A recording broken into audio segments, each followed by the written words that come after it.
레위기의 말씀은 여러분 먼저 한번 제가 질문부터 한번 해볼까요? 이해하십시오. 레위기 하면은 핵심이 어떻게 떠오르죠? 레위기 하면은 핵심 단어, 핵심은 주로 단어로 얘기하는 게 좋아요. 핵심 단어는 뭐가 떠오릅니까? 규례. 규례. 그래, 막 생각나는 대로 말하면 돼요. 정답을 누가 얘기할 수가 없어요.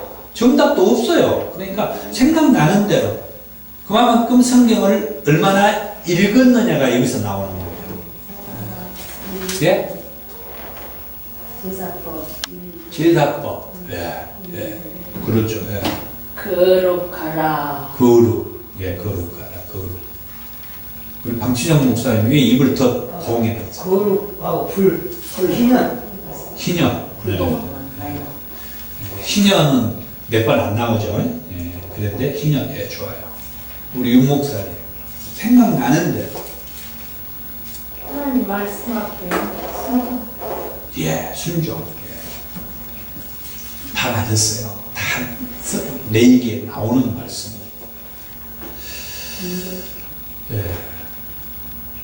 그 여러분들이 말씀한 그 말씀을 합치면은 정리가 되는 거예요. 거룩과 청종. 이게 레위기의 핵심 멘트예요.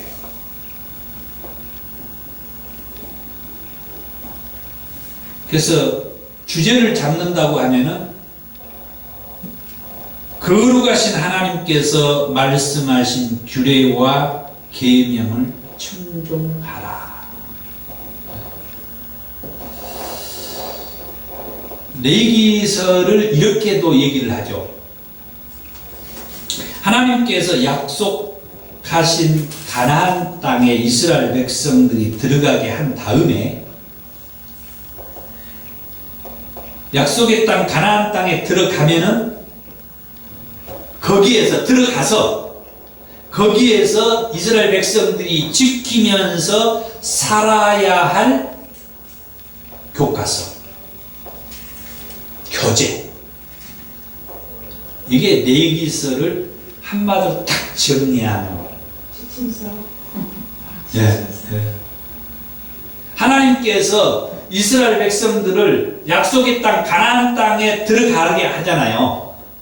그런데 앞으로 들어가게 하는데 이 이스라엘 백성들이 가나안 땅에 들어간 다음에 그곳에서 이 가나안 땅에서 이 백성들이 지키면서 살아야 할 그런 규례와 계명과 법도에 대한 말씀.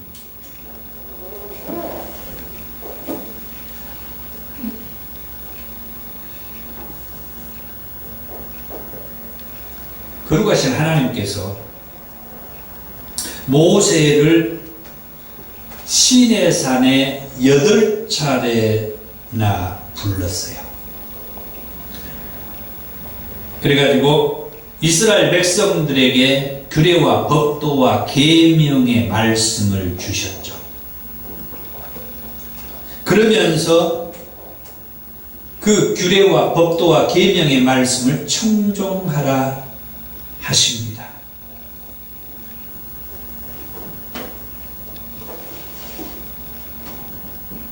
그게 이제 레위기서예요.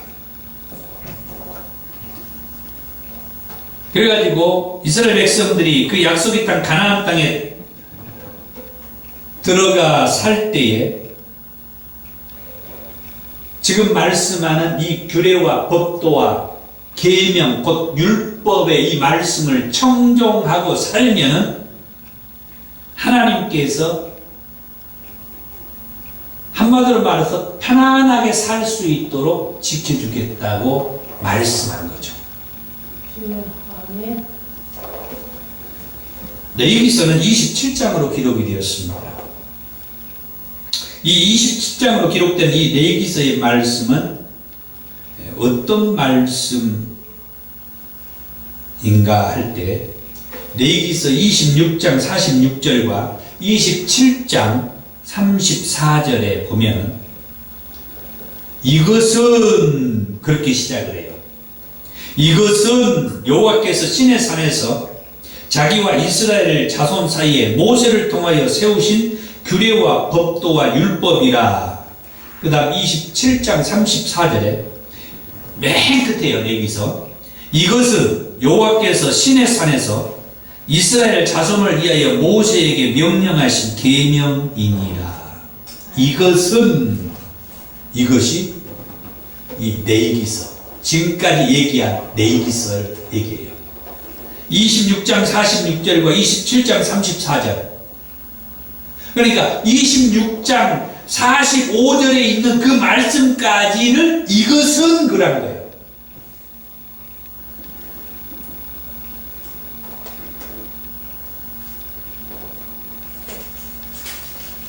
이게 레위기서였어요. 저는 이런 말씀을 이렇게 발견하고 이런 얘기들을 할 때 막 성령께서 막 흥분을 막 어찌할 수 없는 그런 막 마음을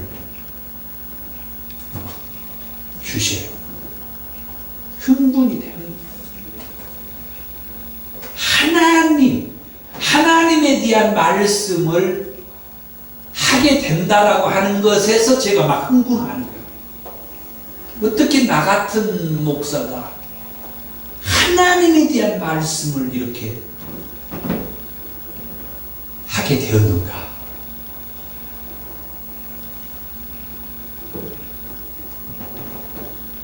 그러면서 레위기의 말씀은 언제쯤 말씀이라고 말할 수 있느냐면은 출애굽할 때 하나님이 모세를 시내산에 8차례나 불렀던 그때 주신 말씀이라고 했잖아요. 출애굽기 19장에서부터 34장까지 24장까지는 한 6번 정도 시내산에 올라갈 때고, 그 이후에 2개의 돌판을 깨뜨리고 난 다음에 다시 하나님이 모세를 시내산으로 불러가지고 2개의 돌판을 주면서 이제 8차례 이렇게 모세를 시내산으로 불렀는데, 그때 하나님께서 주신 그 규례와 법도와 계명, 율법에 말씀드렸다 이거예요.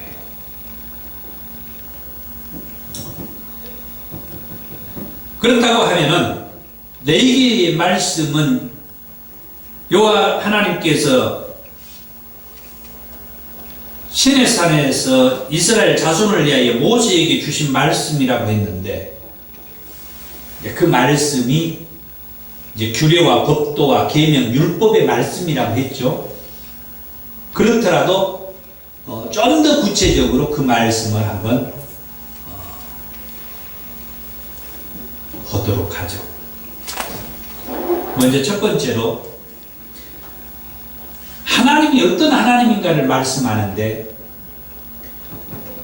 이 레위기의 말씀에서 하나님은 거룩하신 하나님, 그리고 여호와 하나님, 그렇게 말씀하셔요. 여호와라고 하는 말씀은 출애굽기 3장 14절에서 하나님께서 모세를 애굽의 바로에게 보내면서 모세가 자꾸 이것저것 묻고 따지고 막 그럴 때 하나님이 그렇게 말씀하죠.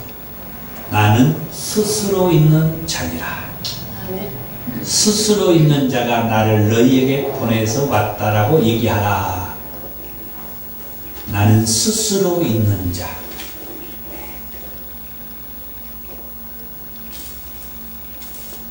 여호와의 이름이.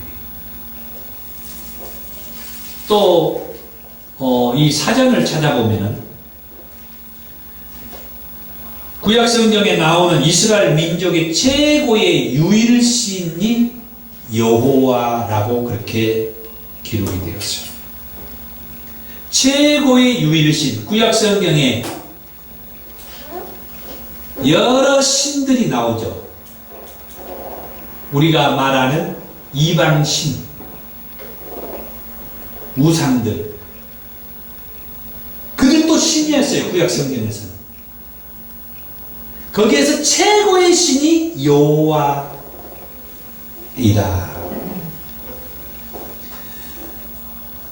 특히 이 레위기서에는 이 거룩하신 하나님에 대한 이 거룩이라는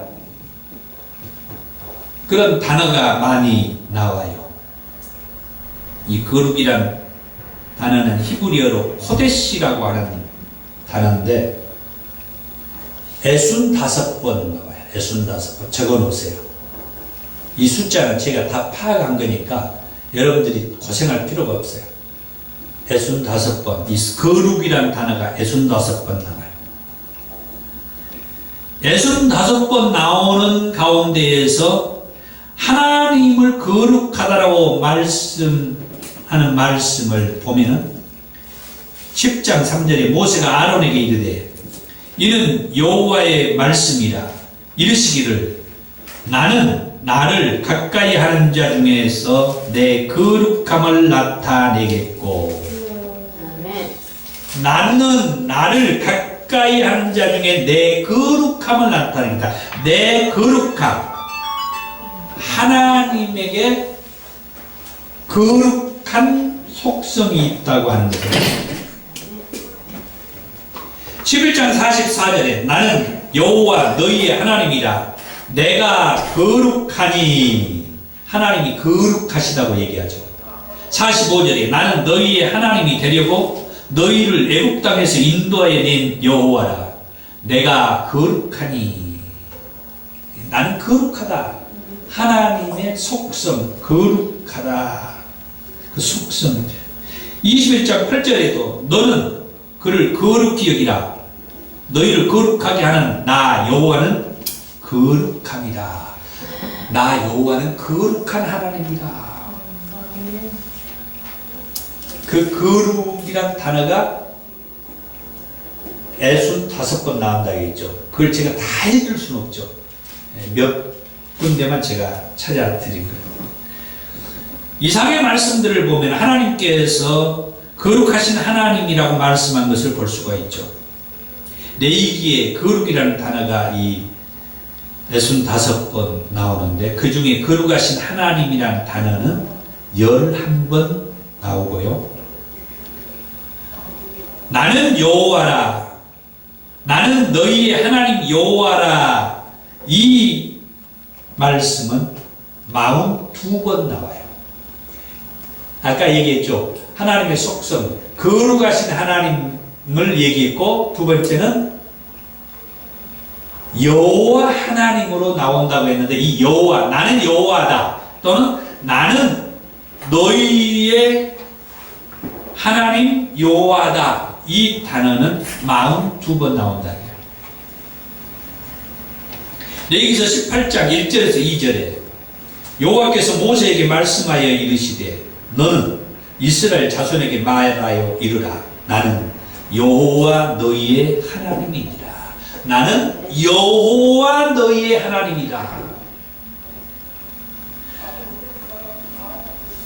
나는 너희의 하나님 여호와다. 여호와 하나님이다 라고 말할 때 규례와 법도를 지키라 그렇게 말씀하면서 이 말씀을 해줘요. 18장 4절에 너희는 내 법도를 따르며 내 규례를 지켜 그대로 행하라. 나는 너희의 하나님 여호와니라. 19장 37절에 너희는 내 모든 규례와 내 모든 법도를 지켜 행하라. 나는 여호와이니라. 20장 8절에도 너희는 내 규례를 지켜 행하라. 나는 너희를 거룩하게 하는 여호와이니라. 나는 너희의 하나님 여호와라고 하는 말씀을 애국 땅에서 인도해낸 일로 인해서 나는 너희의 하나님 여호와다 말씀했죠. 19장 36절에 나는 너희를 인도하여 애굽 땅에서 나오게 한 너희의 하나님 여호와다. 22장 33절에 너희의 하나님이 되려고 너희를 애굽 땅에서 인도해 낸 자니 나는 여호와다. 아멘. 애굽 땅에서 인도해 냈던 이유를 얘기했죠. 나는 너희의 하나님이 되려고 너희를 애굽 땅에서 인도해 냈다. 25장 38절이요. 나는 너희의 하나님이 되며 또 가나안 땅을 너희에게 주려고 이번에는 가나안 땅을 이스라엘 백성들에게 주기 위해서 애굽 땅에서 너희를 인도하여 낸 너희의 하나님 여호와다. 애굽 땅에서 이스라엘 백성들을 불러낸 이유가 이 백성들을 뭐 하기 위해서요? 약속의 땅 가나안에 들어가게 하기 위해서 불러냈다는 거예요. 그러기 위해서 너희를 불러낸 너희의 하나님 여호와다. 유일한 최고의 신이다. 그런 나는 누가 만들어낸 그런 신이 아니라 스스로 있는 유일한 신, 아멘. 전능하신 하나님이라고 아멘. 말씀을 하죠. 내게 와서 거룩이라는 단어가 65번 나온다겠고 나는 여호와라 또는 나는 여호와 하나님이라는 말씀이 42번 나온다고 했죠. 그러면 그렇게 많이 나온 이유가 뭘까?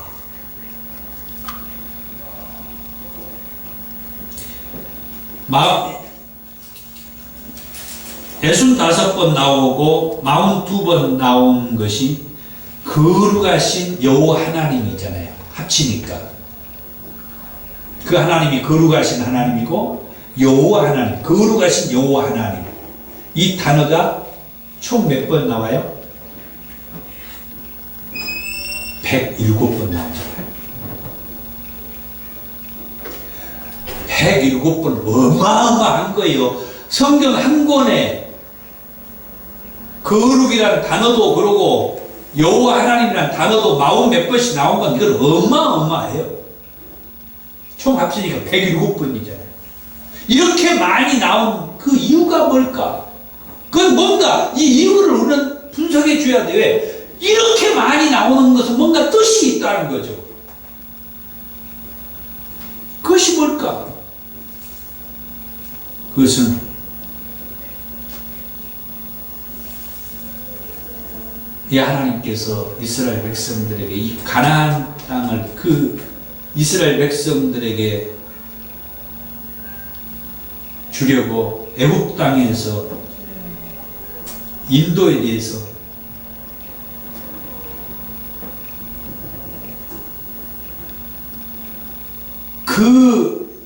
그분이 그 거룩하신 여호와 하나님께서 너희들을 이곳까지 인도해 주신 분이 바로 그 거룩하신 여호와 하나님이라고 그것을 새기게 하는 거예요. 그걸 새기게.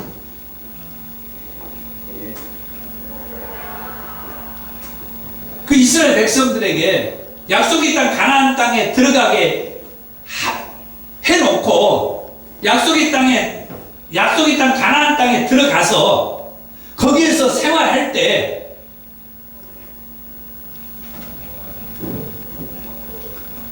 그 선조들은 알잖아요. 그 선조들은 홍해를 건너오고 출애굽을 하고 홍해를 건너고 광야 40년 생활을 하고 요단강을 건너는 이런 모든 과정, 그 다음에 그 가나안 땅을 정복하는 여호수아서의 말씀에 그 가나안 땅을 정복하는 그 모든 과정들을 그 선조들은 알잖아요.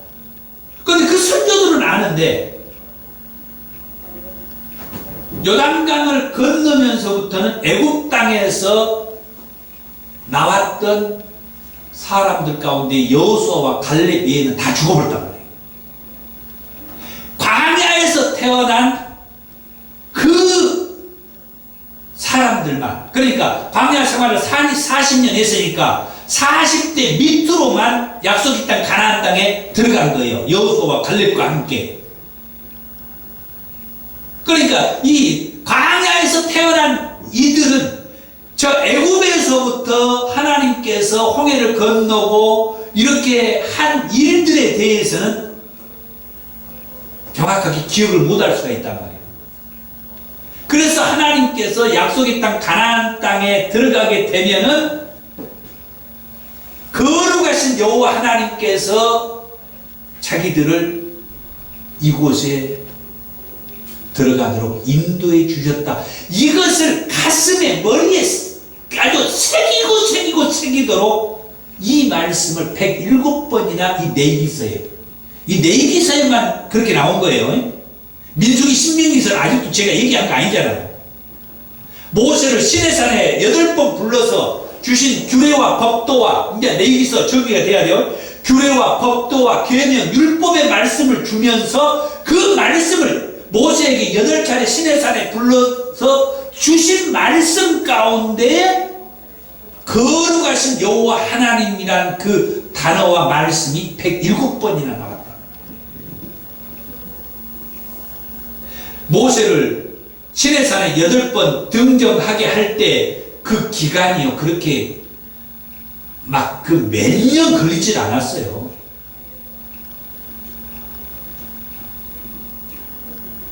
불과 한두 달, 얼마 기간이 아니에요. 그 8차례, 뭡니까? 40일을 몇 번 지냈으니까 2달, 한 3달, 뭐 그렇게 좀 되겠네요. 2달 이상, 3달을 넘고 조금 그 기간에 하나님이 모세에게 이 107번이나 되는 거룩하신 여호와 하나님에 대한 단어와 말씀을 모세에게 집중적으로 주셨다는 거예요.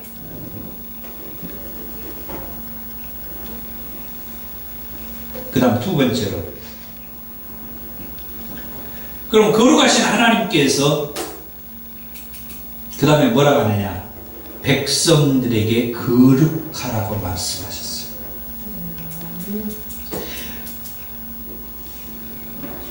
레위기서 19장 2절에 너는 이스라엘 자손의 온 회중에게 말하여 이르라. 너희는 거룩하라. 이는 나 여호와 너희 하나님이 거룩함이니라.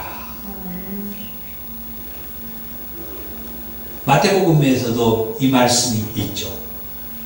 물론 바울 서신에서도 이 거룩함에 대한 말씀이 나와요. 내가 거룩하니 너희도 거룩하라는 말씀을 바울도 인용을 해요. 그 출처가 이 레위기서의 말씀이죠. 모세를 시내산으로 불러가지고 그때 하나님께서 이 말씀을 주셨던 거예요. 내가 거룩하니 너희도 거룩하라. 왜? 내가 거룩한 하나님이다.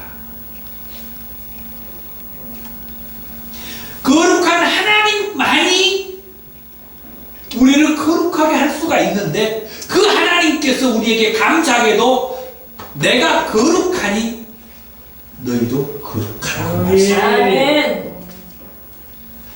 내가 거룩하기 때문에 거룩한 내가 말한다는 거예요. 쉽게 말하면은 죄 없는 내가 말하는데 너희들도 죄 사함을 받아라 이 말이에요. 거룩하라. 내가 죄를 사해 줄 수 있는데 죄를 사해 줄 수 있는 분은 나밖에 없는데 그가 거룩한 여호와 하나님 난데 그런 내가 말한다. 너희도 거룩하라. 아멘. 레위기서가 어렵다니요. 이 귀한 말씀이 이 말씀에 담겨져 있어요. 거룩한 내가 말한다. 죄를 사해 줄 수 있는 분은 나밖에 없는데 그런 내가 말한다. 너희들의 죄를 사해 주겠다. 거룩하라. 아멘.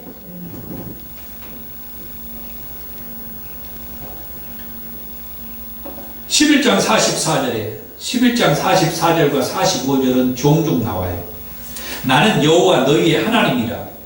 내가 거룩하니 너희도 몸을 구별하여 거룩하게 하고 땅에 기는 길짐승으로 말미암아 스스로 더럽히지 말라. 내가 거룩하니 너희도 몸을 구별하여 거룩하게 해라. 45절에 나는 너희의 하나님이 되려고 너희를 애굽 땅에서 인도하여 낸 여호와라. 내가 거룩하니 너희도 거룩하라. 뭐라고 말을 합니까? 거룩하신 하나님, 죄를 사해 주실 수 있는 죄 없으신 그분께서 우리에게 말하는데, 내가 말한다. 너희도 거룩하라. 너희도 제사함 받아라. 제사함을 해줄 수 있는 그분이 말하는 거예요. 그런데 이렇게 귀한 말씀을 저 원수마귀 사탄은 우리에게 근접하지 읽지를 못하게 만들어요. 어렵게 느끼게 만들어요. 그래서 통독을 연초가 되면 성경 몇 독을 해야지 하다가 중단되는 성경이 레위기서라 하잖아요. 답답한 성경. 네. 이렇게 훌륭한 말씀이 있기 때문에 이 말씀을 가까이 하지 못하도록 원수마귀가 가까이 하지 못하고 읽지 못하게 하고 해석하지 못하게 하고 어렵게 느끼게 만드는 이 귀한 말씀. 죄 없는 내가 말한다. 너희들 제사함 받아. 죄를 사해 줄 수 있는 그분이 말하는 거예요. 제사함 받아. 그렇게. 아멘. 아멘. 여호와 하나님께서 거룩하시기 때문에 이스라엘 백성들에게도 거룩하라고 말씀하신 거예요. 왜? 거룩하신 하나님께서 이스라엘 백성들을 거룩하게 해 주실 수 있기 때문이다. 죄 없으신 하나님께서 죄 사해 줄 수 있는 유일한 하나님께서 죄를 사해 주실 수 있기 때문에 거룩하라고 얘기해요. 아멘. 20장 8절에 너희는 내 규례를 지켜 행하라. 나는 너희를 거룩하게 하는 여호와이니라. 아멘. 나는 너희를 거룩하게 할 수가 있어. 아멘. 나만 너희들의 죄를 없애줄 수 있어. 나만 너희들의 죄 문제를 해결해 줄 수가 있어. 그런 내가 말한다. 너희도 거룩하라. 아멘. 22장 32절에 너희는 내 성호를 속되게 하지 말라. 내 성호 하나님의 이름이죠. 나는 이스라엘 자손 중에서 거룩하게 함을 받을 것이니라. 할렐루야. 아멘. 백성들로 하여금 하나님의 이름이 거룩하게 여김을 받고 싶다는 거예요. 아멘. 내 이름을 속되게 하지 말라는 게 가정스럽게 내 이름을 부르지 말라는 거예요. 우습게 대하지 말라는 거예요. 여호와의 하나님의 이름을. 아멘. 영광을 받고 싶다는 게 존귀한 이름으로 들이받고 싶다는 거예요. 그래서 하나님이 통설교를 통해서 하나님이 이걸 저한테 줘가지고 야 상호가 이 얘기 좀 사람들한테 해줘. 이 얘기 해줘. 이 얘기. 내 얘기 좀 해줘. 내 얘기. 내 이름 존귀하게 여김 받고 싶고 영광 받고 싶고 찬송 받고 싶고 높임 받고 싶거든. 아멘. 할렐루야. 하나님 감사합니다. 나는 너희를 거룩하게 하는 여호와야. 아멘. 21장 15절에서도 그의 자손이 그의 백성 중에서 속되게 하지 말지니 나는 그를 거룩하게 하는 여호와다. 여기에서 그는 대제사장을 가리켜요. 나는 대제사장을 거룩하게 하는 여호와다. 여러분, 아멘. 지금 우리가 이 말씀을 대할 때는 별로 느낌이 없을 수 있어요. 그런데 구약 시대의 대제사장은요, 백성들이 조금 이렇게 표현하면 이상해. 쳐다도 볼 수 없는 대단한 지위에 있는 사람이에요. 구약시대에. 그 시대의 대제사장은 일개 평민들이 뭐 쳐다도 볼 수 없다. 좀 표현이 좀 그렇지만은 그런데 하나님이 말씀한 거예요. 그 대제사장을 내가 거룩하게 한다. 아멘. 일개 백성들이 얼른 1년에 한 번 볼까 말까 하는 그 대제사장, 그런 대제사장을 하나님께서 거룩하게 하는 하나님이라는 거예요. 조금 이제 생각이 달라지죠? 우리는 대제사장을 너무 가볍게 되어 있어요. 22장 9절에서 그들은 내 명령을 지킬 것이니라. 그것을 속되게 하면 그로 말미암아 죄를 짓고 그 가운데서 죽을까 하노라. 나는 그들을 거룩하게 하는 여호와다. 여기에서 또 그들은 또 누구냐? 여기에서는 아론의 자손이에요. 아론의 자손 하면 또 뭔가 생각나죠? 아론이 제사장 집 아닙니까? 제사장 집의 자녀들은 제사장으로 물림을 받죠. 그러니까 대제사장의 죄도 하나님이 거룩하게 해주고 속해주고 제사장들도 하나님이 속해준다는 거예요. 아멘. 제가 일부러 대제사장 그 다음 제사장으로 온 거예요. 거룩하신 하나님께서 이스라엘 백성들을 거룩하게 하실 뿐만 아니라 거룩하게 하는 것이 또 있어요. 하나님이 무엇을 거룩하게 하냐? 21장 16절에 그들이 성물을 먹으면 그 죄로 인하여 형벌을 받게 할 것이니라. 나는 그 음식을 거룩하게 하는 여호와이다. 음식, 성물을 하나님 앞에 드려진 그것들을 하나님이 거룩하게 한다. 그래서 예전에 신앙생활 할 때 보면 교회 가면 뭐예요? 이런 모든 것들이 다 이제 뭐가 되고 성물이 되고 성물. 예. 저 공장에 있을 때는 아직 성물이 아니야. 하나님 앞에 성전에 바쳐지고 드려지게 되면 이제 그 구별된 물건이 돼 성물이 되버린 거야. 이것을 하나님이 뭐 했어요? 거룩하게. 음식까지도 하나님이 구별해서 거룩하게 했다. 그 다음에 레위 8장 30절에 모세가 관유와 제단 위에 피를 가져다가 아론과 그의 옷과 그의 아들들과 그의 아들들의 옷에 뿌려서 아론과 그의 옷과 그의 아들들과 그의 아들들의 옷을 거룩하게 했다. 좀 뭐 복잡하게 기록됐습니다만은 제사장의 옷과 그 아들들의 옷, 그 아들들도 제사장이죠.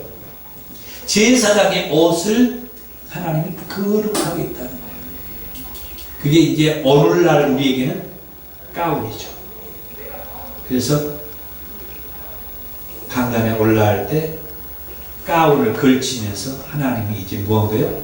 이 가운, 목사가 입는 옷을 거룩한 옷을 입혀가지고 단에 세우시는 것입니다.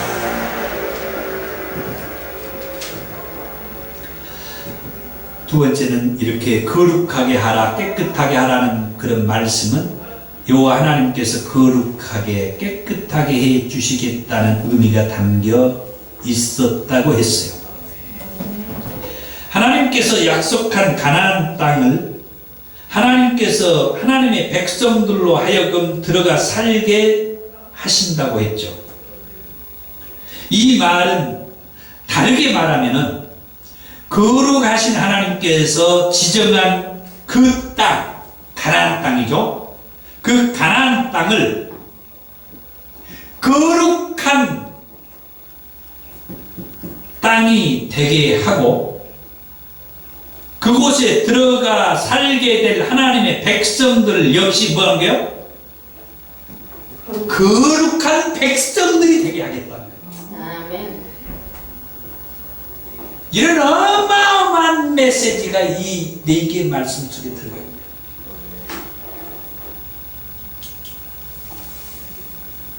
우리 그게 가나안 선교센터 이름하고 너희는 먼저 그 할렐루야. 나라와 그 의를 구하라. 아, 이게 다 완전히 네. 하나님 내게 이 모든 말씀 막연하게 다 되어 있는 말씀. 아멘. 그 다음 세 번째로 거룩하신 하나님께서 이스라엘 백성들을 거룩하게 하기 위해서 그러면은 무엇을 했느냐? 이제 레위기 1장에서부터 나와요. 말씀을 지키는 거. 5가지 제사를 말씀해 줄 거예요. 그동안 수많은 목사님들이 레위기서에 들어오면서 레위기 1장부터 나오는 이 5가지 제사를 얼마나 풀어주니라고 노력을 했죠. 5가지 제사는 뭡니까? 번제와 소제와 화목제, 속제제, 속건제. 이것이 훌륭한 목사님들이 번제는 어떻게, 언제, 무엇을, 소제는 어떻게, 무엇을, 언제, 화목제는 무엇며, 속제제는 무엇며, 속건제는 무엇며 하면서 얼마나 잘 풀어주셨죠. 그런데요, 지금 이 5가지 제사가 없는 거 아시죠? 물론 변형되었다라고 하는 것들이 있죠.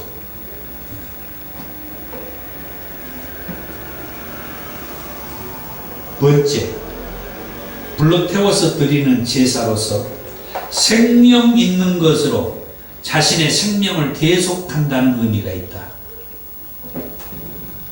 죽은 것 가지고 한 게 아니라 살아있는 그 무엇이 내 생명을 계속해 준다는 거예요.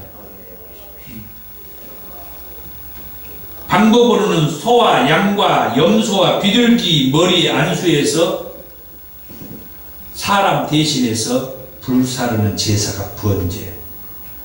간단하게만 이제 말씀드립니다. 소제는 곡식 가루에 기름과 향을 넣어 굽거나 삶아서 드리는 제사로서 그 제사, 제물을 하나님께 바친다는 의미가 있어요. 노동을 통해서 성실하게 노력한 결과로 얻은 그 곡식을 감사하는 마음으로 하나님 앞에 바치는 것이 소제입니다. 그 다음 화목제. 화목제는 감사한 일이 있을 때에 이 화목제를 드리라고 하였어요. 화목제는 특별한 이웃과의 나눔을 원하는 제사이며, 내장은 불살라 하나님께 드리고 고기는 제사장과 제물을 바치는 자와 함께 나누어 먹는 제사가 화목제이다. 속죄제는 이스라엘 백성이 죄를 범하여 하나님과의 관계에서 문제가 생겼을 때 이를 바로잡기 위한 제사인데, 그 방법으로는 제물에 안수하여 죄를 정한 다음에 제사장이 제물을 잡아 그 피를 제단에 뿌리는 제사이다. 이는 레위기를 통하여 주신 하나님의 복된 소식, 다시 말해서 복음이라고 하는 것이죠. 우리의 죄를 용서해 주시고자 원하는 하나님을 느낄 수가 있죠. 그 다음 속건제는 자신도 잘 인식하지 못하는 사이에 하나님에게 잘못된 것, 이웃에게 잘못했던 것, 또 실수를 저질렀던 그런 것에 대해서 5분의 1을 더해서 바치거나 보상하는 제사가 속건제. 이 제사는 하나님께 용서를 구하는 제사이고, 죄를 회개하면 용서해 주시지만 반드시 보상을 해서 잘못에 대한 책임까지 지도록 교육을 시킨 것이죠. 그러니까 요즘에 전에 그 밀양이란 영화가 기독교적인 것이 담겼느냐 안 담겼느냐 하면서 말이 있었는데 그런 거죠. 어떤 저는 정확하게 잘 모르지만 대충 얘기하자면 어떤 신앙인이 무슨 잘못을 했어요. 사람을 죽였던가 그랬는데 교도소에 있는 동안에 그 안에서 예수를 믿게 되고 거기에서 회개를 했다고 그래. 그래가지고 이제 뭐랄까 이제 나왔어. 그런데 그 어려움을 피해를 입은 가족 당사자 쪽에서는 미친 거야. 아니 자기들끼리 하나님 믿으면서 하나님 앞에 회개하면 제사함 받았다고 그래갖고 막 예배 교회 가서 예배 드리면서 찬송하면서 신나고 막 열심히 기쁘고 즐겁게 막 그런데 피해 입은 가족은 저쪽에서 괴로워하고 있는데 여기에서는 할렐루야 찬송하면서 이걸 어떻게 받아들여야 되느냐 하는 그런 내용이 밀양에 있죠. 그래서 이 속건제가 그것을 조금 언급해 주는 거죠. 그 피해를 입은 사람 그쪽에 내가 5분의 1을 보상하면서 회개하여 제사함을 받아라 이 말이죠. 이쪽에서만 회개만 한다고 해서 다 문제가 해결된 게 아니다는 거죠. 피해 입은 쪽이 있어요. 내가 사람을 죽여서 교도소에 들어갔다고 하면 나 때문에 죽은 사람이 있잖아요. 그 죽은 사람을 내가 돈을 어떻게 환산을 할 수는 없지만 내가 누구를 죽임으로 그 배우자와 가족들이 있단 말이에요. 피해자 가족. 거기에 대한 뭔가 여기 5분의 1 보상하라 했는데 뭔가 대가를 지불하면서 용서를 구하는 게 따라야 된다는 거죠. 그게 이제 속건제예요. 그러니까 우리가 신앙을 하면서 이 회개의 이런 부분들이 성경적으로 제대로 못하고 있는 게 많죠. 그래서 그런 밀양이라는 그런 내용도 언급이 되고 있다라고 생각을 하는 거죠. 하나님은 그렇게 말씀하지 않았다. 그냥 회개한다고 해서 여기서 찬송하고 그냥 끝날 수 있는 게 아니라는 거죠. 이게 나오는 이 5가지 제사는 죄인된 인간과 거룩한 하나님과의 관계를 맺고 하시는 그런 하나님을 볼 수가 있죠. 우리 죄인된 인간과 거룩한 관계를 맺고 싶어하는 하나님.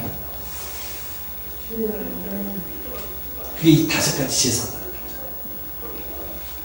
거룩하신 하나님께서 이스라엘 백성들을 거룩하기 위해서 이 5가지 제사를 통해서 이스라엘 백성들을 거룩할 수 있는 길을 제시해 줄 거예요.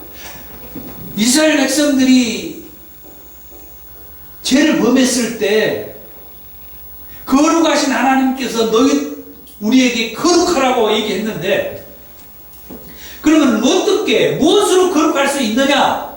그래서 하나님 이 5가지 제사를 말씀해 주었다는 거예요. 이러한 것은 이렇게 제사하고 이러한 것은 이렇게 제사하고 해서 하나님 앞에 제사의 길로 나오도록 그러면 하나님께서 거룩하게 해 주신다는 거죠. 그러니까 이 5가지 제사가 정말 그렇게 복잡하게 설명할 것이 아니라는 말이에요. 중요한 의미를 알고 보면은 아하, 거룩하신 하나님께서 죄인된 우리 인생들과 거룩한 관계를 맺고 싶어서 이 5가지 제사를 말씀해 주셨구나. 우리가 거룩한 관계를 갖고 싶어서 이 5가지 제사를 말씀해 주신 거구나. 복잡하라고 이 5가지 제사를 말씀해 준 게 아니고 사실은 5가지 제사를 한번 개인적으로 한번 생각해 보세요. 일단 재물, 동물이 따라와야 돼요. 사무엘은 일천 번제를 드렸다 했잖아요. 상상이 됩니까? 한 번의 번제가 일천 번제예요. 서로 쉽게 말하면 소 1000마리를 잡아가지고 하나님 앞에 번제를 드는 거예요. 여기에서 말하는 5가지 제사 가운데 하나의 제사가 번제에 있었잖아요. 그건 이 4개의 말씀으로 보자면은 다른 게 아니에요. 솔로몬의 제사함을 위해서 1000 번제를 하나님 앞에 올린 거예요. 하나님 앞에 이 제사함을 위해서 하나님이 이 5가지 제사를 말씀해 줬다고 했잖아요. 죄를 사할 수 있게 해서. 그런데 현대인들은 뭐합니까? 제사하는 일은 필요한데 재물이 마음에 걸려요. 재물. 이때 당시는 소, 무슨 양, 염소, 이런 잡아가지고 번제를 드렸는데, 지금은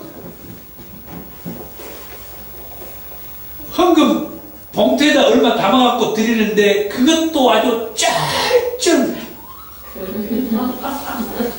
아이고, 진짜. 제사함을 위한 건데, 네?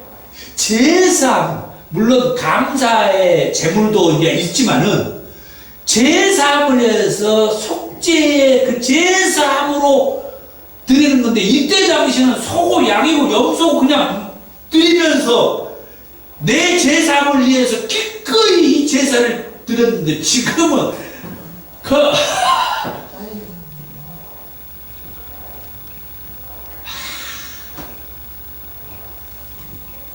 이 제사함의 그 감격,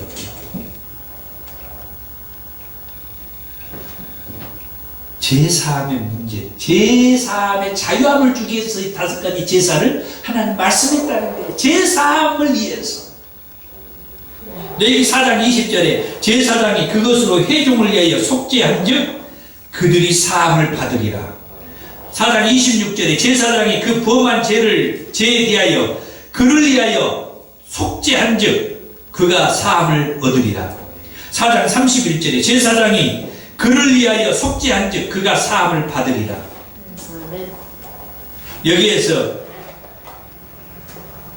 회중을 위하여, 두 번째 26절은 족장들을 위하여, 31절에서는 그는 평민 백성 한 사람이에요. 여러 회중들을 위해서 제사함을 드리니까 죄가 사해졌고, 족장들을 위해서 제사하니까 사해졌고, 일개 평민 한 사람 한 사람들을 위해서 속죄를 하니까 하나님이 사해 주셨다. 제사에 있어서 제사를 잘못 드리게 되면 죽을 수 있다는 것을 아론의 2 아들을 통해서도 10장 1절에서 2절에 말씀해 주죠. 제사를 잘못 드리면 죽을 수도 있다. 겁을 주기 위해서 한 게 아니죠. 버르장머리 없이 하지 마라 이거죠. 아론의 이 2 아들들의 일로 하나님께서는 이스라엘 백성들에게 속죄일의 제사를 말씀해 줘요. 16장 1절에서 2절. 16장이 속죄제에 대한 말씀이죠. 이는 제사를 잘못 드리는 이 아론의 2 아들과 같은 불상사가 다시는 발생하지 않도록 하기 위해서 하나님의 사랑의 마음으로 속죄일의 제사를 드리게 합니다. 이 속죄일의 제사, 속죄제의 제사도 하나님의 사랑의 마음에서 나온 거예요. 제사를 잘못 드리게 되는 그런 일로 인하여서 발생되는 이런 문제 때문에 제사를 지내야 될 제사장들이 없어지게 되는 경우,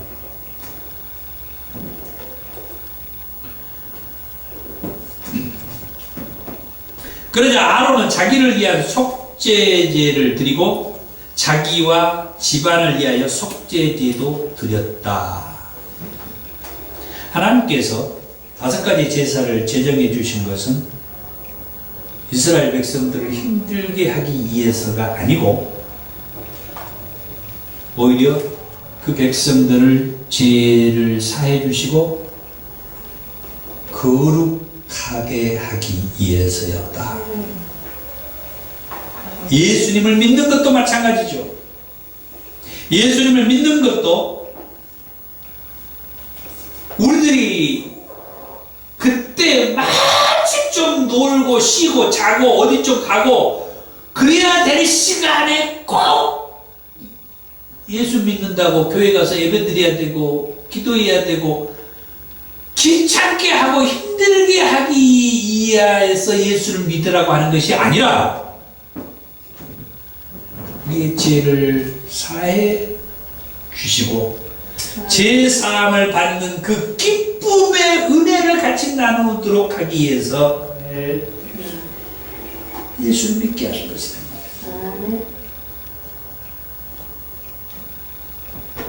주일 성수도 그런 면에서 우리에게 무거운 짐을 주는 것이 아니다. 다 안 들어도 되는 분만 계시지만 이 말씀을 또 뭐 다 아시는 말씀이고 하지만 다시 한번 가슴에 탁 새기셔서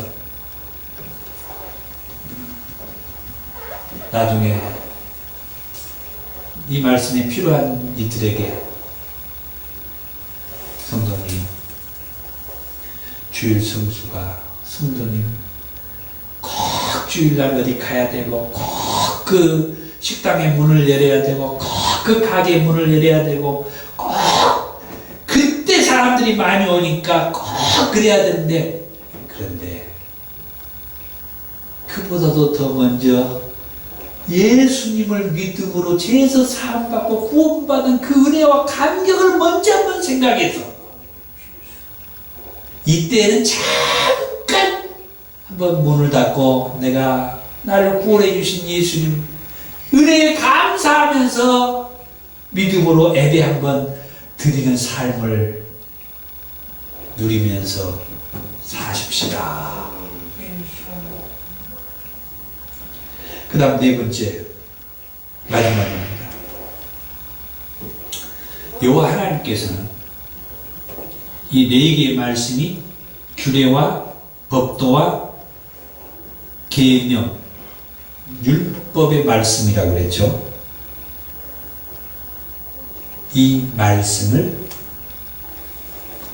모세에게 주면서 부탁을 해요. 청종하라고. 18장 4절입니다. 너희는 내 법도를 따르며 내 규례를 지켜 그대로 행하라. 나는 너희의 하나님 여호와니라. 19장 37절에 너희는 내 모든 규례와 내 모든 법도를 지켜 행하라. 나는 여호와입니다. 20장 8절에 너희는 내 규례를 지켜 행하라. 나는 너희를 거룩하게 하는 여호와다. 이 네 개의 말씀이 규례와 법도와 계명, 율법의 말씀이라고 했는데 그 말씀이 이 레위기에서 44번 나와요. 이 규례와 법도라고 하는 이 단어가 많이 나오죠. 이렇게 엄청나게 이 레위기 27장에만 이 규례와 법도라는 단어가 44번 나와요. 그렇게 중요한 거죠. 이스라엘 백성들에게 이 네 개의 말씀이 이런 규례, 이런 법도에 대한 말씀을 맨 처음에 7장 37절에 나오는데 이는 번제와 소제와 속죄제와 속건제와 임식과 화목제의 규례라. 이 외에도 3장 17절에 기름과 피를 먹지 말라는 규례에 대해서 말씀했고 10장 9절에 제사장 아론과 그의 자손들이 회막에 들어갈 때 포도주나 독주를 마시지 말라는 규례, 12장 7절에 자녀를 낳는 여인을 위한 규례, 14장 54절에 각종 나병 환자에 대한 규례, 16장 34절에 이스라엘 자손의 모든 죄를 위하여 1년에 한 번 속죄하는 속죄에 대한 규례, 21장에 제사장이 지켜야 할 규례, 22장에 성물을 먹는 규례, 23장에 절기에 관한 규례, 25장에 안식년에 관한 규례, 26장에 상과 벌에 관한 규례.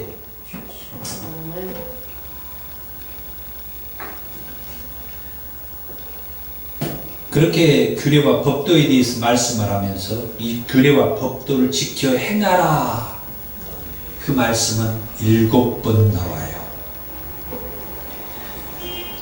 7번은 저는 이런 용어는 잘 안 썼는데 7이라는 수가 뭔 수라고 그러죠? 완전수라고 그러죠. 규례와 법도를 지키라. 7번 나와요.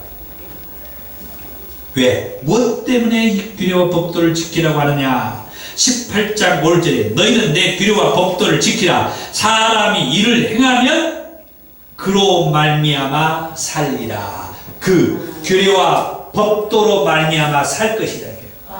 그러니까 하나님께서 이 내익이 이 규례와 법도와 계명 이 율법의 말씀을 주셔가지고 그걸 지켜 행하며 살라고 그랬는데 이 규례와 법도 계명을 지켜 행하면서 살라고 한 이유는 그것을 지키는 것이 사는 길이다. 아멘. 20장 22절에 너희는 나의 모든 규례와 법도를 지켜 행하라. 그리하여 야 내가 너희를 인도하여 거주하게 하는 땅, 약속의 땅이죠. 그 땅이 너희를 토하지 아니하리라. 토하는 게 뭐예요? 토해내는 것, 걷어내는 거죠. 이 규례와 법도를 지켜 행하여야 내가 너희를 인도할 그 가나안 땅이 너희를 토하지 않을 것이다. 내치지 않을 것이다. 이 말씀을 잘 새겨 들으세요. 나중에 이 말씀이 다시 기억날 때가 있습니다. 언제 기억나겠어요? 졌든지 졌든지라 그냥 토해내리라. 결국은 졌든지라. 여러 가지 사건들이 있습니다만 이 말씀을 청종하지 않고 지키지 않고 사는 것으로 인하여서 북이스라엘에게 북이스라엘은 아수리에게 포로가 되고 남유다는 바벨론의 포로가 되죠. 불타버리고 무너져버리고 황폐화되어 버리죠. 하나님이 토해내버리는 거예요. 어디서요? 하나님이 약속한 그 땅에서. 주여. 아멘. 이게 나중에 저 뒤에 말씀하고 이렇게 다 연결이 돼요. 지금은 이렇게 하나님 그냥 말씀한 것 같지만은 이게 나중에는 다 이 말씀이 생각나요. 그래서 이 말씀을 제가 드리는 거예요. 하나님이 이 말씀을 괜히 한 게 아니에요. 이렇게 말씀한 것은 나중에 이 백성들이 이 말씀대로 안 살았다는 것을 하나님은 다 알고 있는 거예요. 안 살 것을 다 알고 있는 거죠. 청종하지 않을 것은. 25장 18절에 또 너희는 내 규례를 행하며 내 법도를 지켜 행하라. 그리하면 너희가 그 땅에 안전하게 거주할 것이다. 아까 말씀하고 반대되는 얘기죠.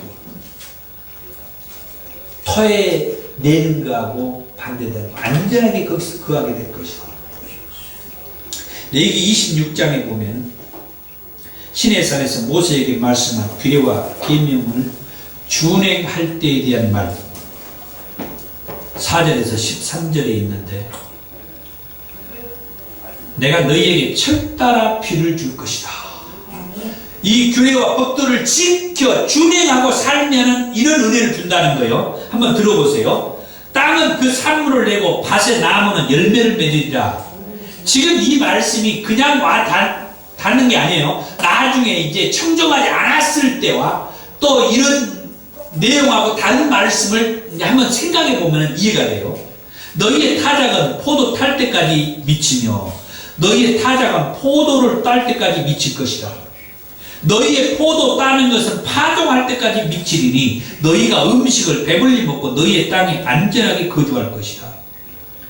얼마나 이 규례와 계명의 말씀을 지키고 살면은 하나님께서 축복을 해 주셔버리냐면 아멘.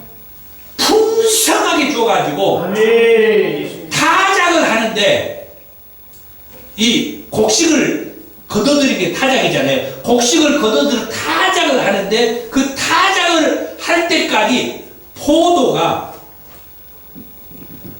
포도 딸 때까지 타작을 계속 한다는 거예요. 그 다음에 포도를 따는 것은 파종을 할 때까지 미칠 것이다.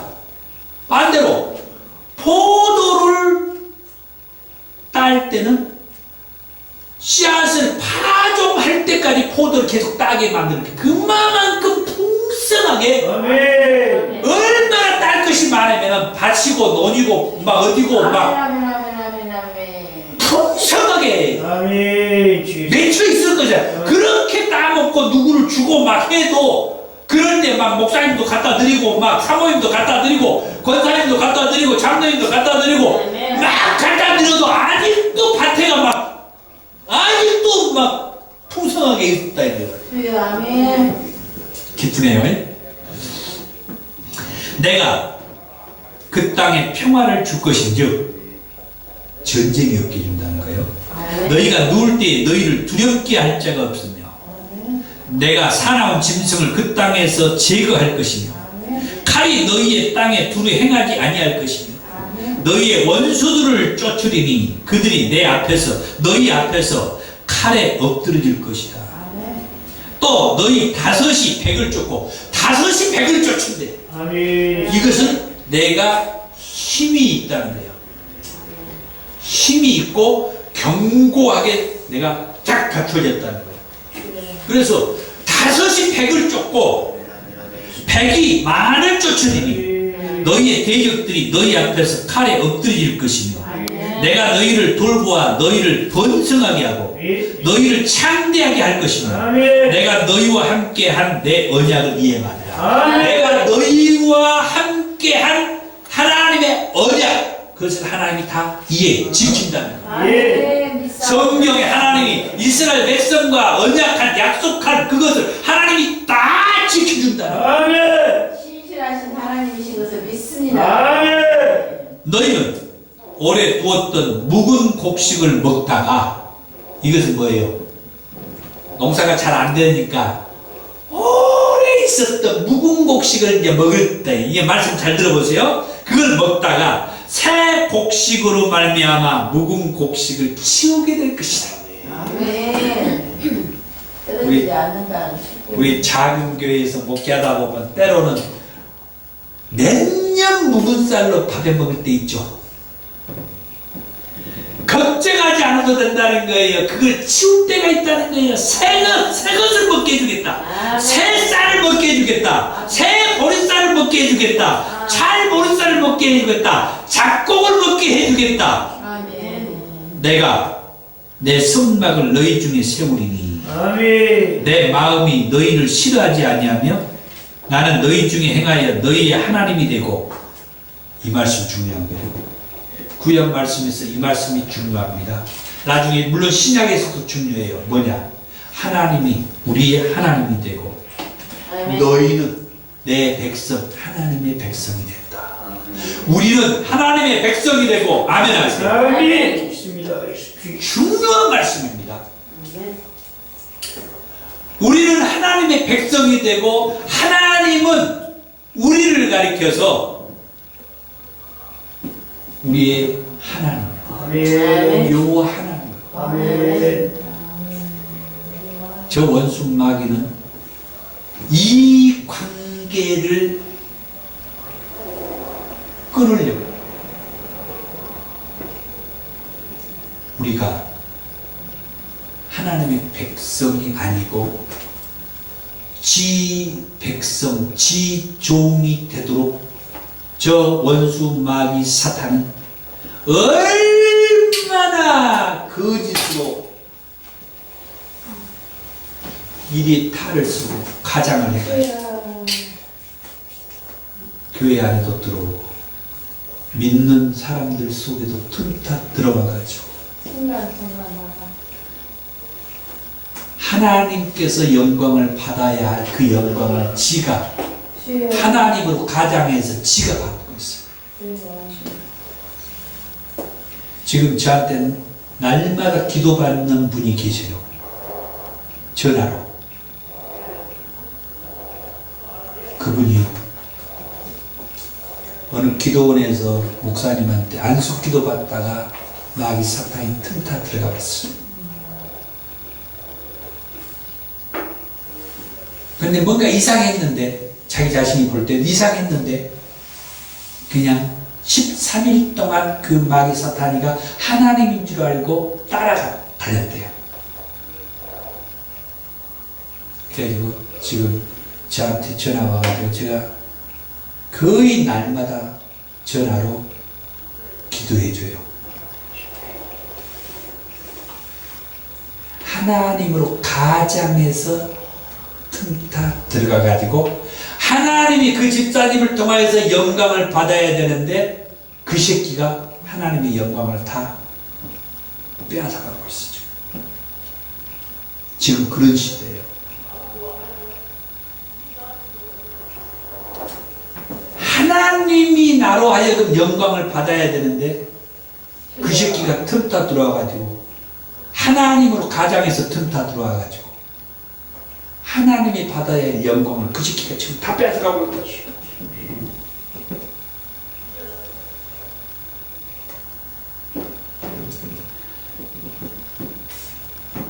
하나님이 우리의 하나님이 되고 아멘. 우리는 하나님의 백성이 된다고 하는 이게 저 새끼의 백성, 저 새끼의 종이 아니라 마귀한테 속아 마귀의 종 노릇한 게 아니라.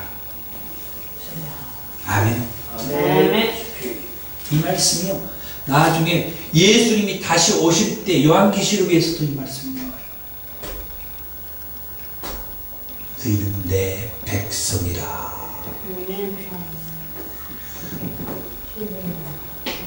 하나님의 백성이 되는. 그 다음에 시내산에서 모세에게 말씀하신 이 규례와 계명을 청종하지 않으면 26장 16절에서 17절에 내가 너희에게 놀라운 재앙을 내려 폐병과 열병으로 눈이 어둡고 생명이 쇠약하게 할 것이요 너희가 파종한 것은 헛되리니 너희의 대적이 그것을 먹어버릴 것이고 내가 너희를 치리니 너희가 너희의 대적에게 피할 것이요 너희를 미워하는 자가 너희를 다스릴 것이며 너희를 쫓는 자가 없어도 도망갈 것이다. 쫓는 자가 없어도 도망다닌다는 거예요. 누가 나한테 막 빚을 받으러 오는 사람이 없는데 내가 빚 때문에 걱정하면서 도망다닌다. 날 쫓는 사람이 없는데도 내가 도망다닌다는 거예요. 그렇게까지 되어도 이 모세에게 말씀한 이 규례와 법도와 계명, 율법, 다시 말해서 이 4개의 말씀을 청종하지 않으면 18절에서 26장 18절에서 26절에 너희의 죄로 말미암아 내가 너희를 7배나 더 징벌할 것이다. 7이라는 수가 여기서 나와요. 몇 번 나옵니다. 앞으로 이제 몇 번 나와요. 또 보세요. 너희의 수고가 헛될 것이라. 땅은 그 산물을 내지 아니하고 땅의 나무는 그 열매를 맺지 아니하리라. 너희가 나를 거슬려 내게 청종하지 아니할진대 내가 너희의 죄대로 너희에게 7배나 더 재앙을 내릴 것이다. 또 나왔죠? 내가 들짐승을 너희 중에 보내리니 그것들이 너희의 자녀를 움키고 너희 가축을 멸하며 너희의 수요가 줄이리니 너희의 길들이 황폐하리라. 이런 일을 당하여도 너희가 내게로 돌아오지 아니하고 내게 대항할진대 나 곧 나도 너희에게 대항하여 너희 죄로 말미암아 너희를 7배나 더 칠지니라. 또 나왔어요. 내가 칼을 너희에게로 가져다가 언약을 어긴 원수를 갚을 것이며 너희가 성읍에 모일지라도 너희 중에 염병을 보내고 너희를 대적의 손에 넘길 것이며 내가 너희가 의리하는 양식을 끊을 때에 열 여인이 한 하덕에서 너희 떡을 구워 저울에 달아주리니. 이 말씀을 보니까 조금 미안한데 저 분력이 생각나요. 먹을 것이 없으니까 열 여인이 한 하덕에서 떡을 구워가지고 그것도 저울에 달아가지고 나눠준다는 거야. 얼마나 가진 것이 없고 먹을 것이 없으면 열 여인들이 한 하덕에 모여가지고 떡을 구워서 저울에 달아가지고 나눠준다. 너희가 먹어도 배부르지 아니하리라. 26장 27절과 28절이요. 너희가 이같이 될지라도 내게 청종하지 아니하고 내게 대항할진대 내가 진노로 너희에게 대항하되 너희의 죄로 말미암아 7배나 더 징벌하리라. 또 나와. 7배나 징벌하겠다는 것이 이 규례와 법도와 계명과 율법을 청종하지 아니할 때 이 7배나 징벌하겠다는 것이 4번 나와. 4번. 7배 완전수를 저주로 주어지는 것이 4번씩이다. 26장 29절에서 33절에 너희가 아들의 상을 먹을 것이요. 와.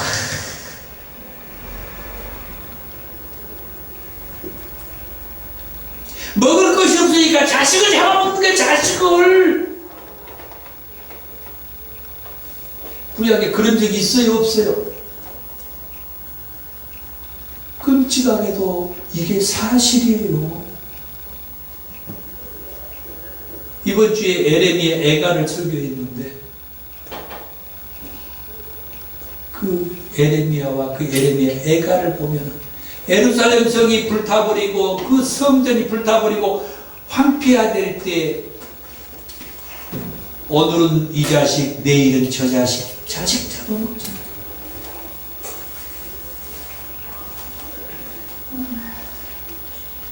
이 말씀을 우리는 깊이 새겨들어야 된다는 거예요. 이렇게 소중한 말씀, 귀한 말씀을 어렵다라고 방관하고 멀리하면 이게 어려운 게 아니요. 그 말씀을 청종하면 되는 거예요. 청종하면 규례와 법도와 계명 율법의 말씀 이 4개의 말씀을 청종하면 돼. 청종 안 하는 건 신경 안 쓰면 돼. 청종하면 아까 말했잖아요. 타작할 때까지 포도를 따먹게 되고 포도를 따먹을 때까지 타작 이제 파종하는 일이 생긴다고. 먹을 것이 성경에는 나와 있지 않지만 여기저기 나눠주고도 먹을 것이 아직도 남아가지고 아버지 순종하겠나이다. 열 여자가 한 하덕에 모여가지고 떡을 구워서 그것도 저울에 달아서 나눠주는 그런 비참한 일이 아니라. 아버지 도우소서. 그것도 그거지만 어떻게 자기 자식을 잡아먹냐고요. 너희가 아들의 살을 먹을 것이요 딸의 살을 먹을 것이며 내가 너희의 산당을 헐며. 이제부터 또 의미가 있는 말씀 나와요. 왕정시대가 와가지고 이놈 왕들이 뭐였어요? 저 이방 여인들하고 결혼하면서 우상 땅들을 가지고 들어와가지고 산당을 지어가지고 거기서 이 분양을 하게 하고, 그래서 내가 너희의 산당을 헐며 너희의 분양단을 부수며 너희의 시체들을 부숴서 우상들 위에 던지며 내 마음이 너희를 싫어할 것이며 내가 너희의 성읍을 황폐하게 하며 너희의 성소를 황량하게 할 것이요 너희의 향기로운 냄새를 내가 흠량하지 아니하고 그 땅을 황무하게 하며 거기 거주한 너희 원수들이 그것으로 말미암아 놀랄 것이다. 예루살렘 성이 불타고 황폐화될 때 저 이방인들이 보면서 놀리고 떠가잖아요. 여기가 과거에 그러한 화려한 곳이었던 곳, 여기가 과거에 그 하나님께서 함께 했던 그곳이었던 곳. 그런데 지금은 뭐야?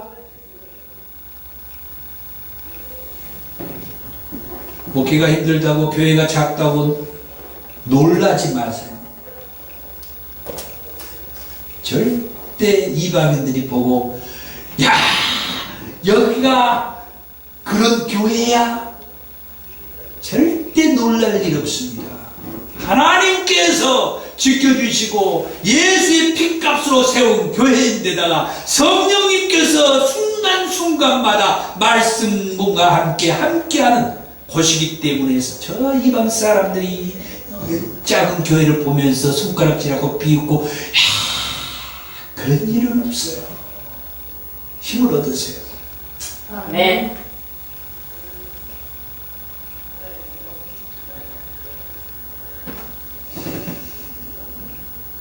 내가 너희를 여러 민족 중에 흩을 것이요 내가 칼을 빼어 너희를 따르게 하리니 너희의 땅이 황무하며 너희의 성읍이 황폐하리라. 그럼에도 불구하고 하나님은 완전히 멸하지 아니하시는 하나님인 줄 믿으시기 바랍니다. 아멘. 그런데 내기의 말씀이 있어요. 26장 42절에서 하나님은 야곱과 이삭과 아브라함과 맺은 언약을 기억하겠다. 아멘.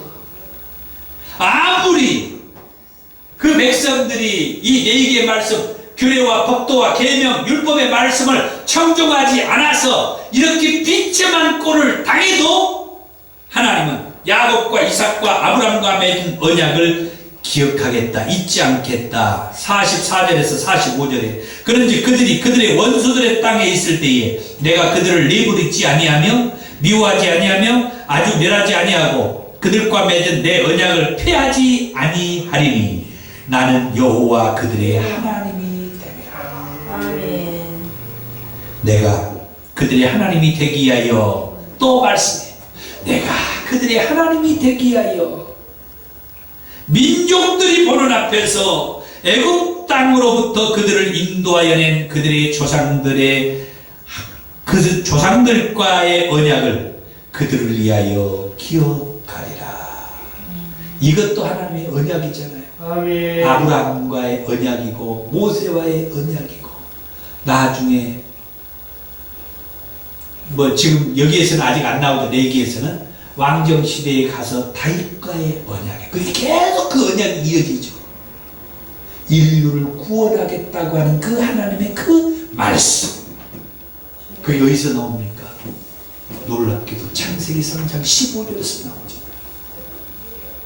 여인의 후손 통하여 뱀의 그 후손들을 짓밟아 버리라. 아멘. 이 말씀이 나중에 아브라함에게 또 그 이삭과 야곱에게 가가지고 모세에게 계속해서 이 말씀이 유지가 되는 거예요. 그래서 여기서 말씀한 거예요. 야곱과 이삭과 아브라함과 맺은 언약을 기억하게. 아멘. 이게 인류를 구원하실 하나님의 그 구속사의 그 언약. 아무리 규례와 법도와 계명을 청정하지 비록 않지만은 하나님은 인류를 구원할 구속자의 그 언약은 그래도 유지하겠다. 아멘. 주여. 그게 이 네 개의 말씀에서 우리에게 주신 거예요. 그럼 이 네 개의 말씀을 이제 마지막으로 딱 정리를 하자면 서두에서도 정리된 말씀을 드렸습니다만 거룩하신 하나님께서 이스라엘 백성들을 거룩하겠다고 규례와 법도와 계명을 주셔가지고 뭐라고요? 청종하라.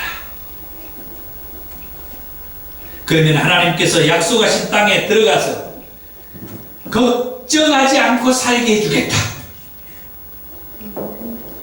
그러면서 마지막 때 나는 너희의 하나님이 되고 너희는 나의 백성이 될 것이라고 말씀을 주시죠. 아멘. 우리는 긍정적인 것만 생각합시다. 청종 않을 것은 그냥 언급하지 맙시다.